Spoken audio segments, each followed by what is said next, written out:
A man who died in a stabbing at a South Omaha boarding house last week had special needs, but his parents say he insisted on living on his own. Reporter Josh Egbert is live at the News Center with their story. Josh? Well, Craig, it's been a week now since Shane McNeely was fatally stabbed inside of his house in the home he was staying in. Through their grief, though, Shane's mom and stepfather are thanking the men and women who helped put the man responsible for his death behind bars. Told everybody he loved them. That's all he knew. John and Christine Spanyers are still trying to come to terms that their son Shane McKinley is gone. He was loved, and he loved everybody. All he ever did was tell everybody how much he loved them. How could someone do that to him? McKinley was stabbed inside this boarding house in March. He died a short time later at the hospital. I feared this, and my fear came to life. McKinley lived at the house because he wanted to live on his own.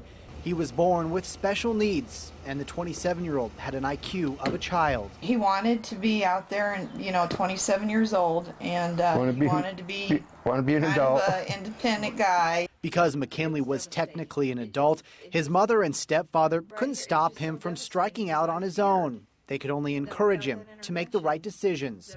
Shane made a lot of friends down there because he was very loved. loved.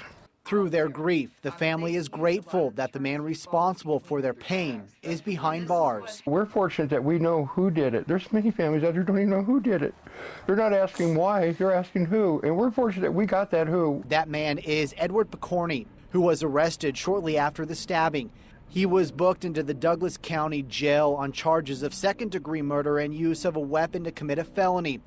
John says that arrest couldn't have happened if the community didn't speak up. Our community stepped up, identified the perpetrator, and worked with the Omaha Police Department to apprehend him. The family says that Shane's murder brings to light some of the challenges those with developmental disabilities face, like living on their own.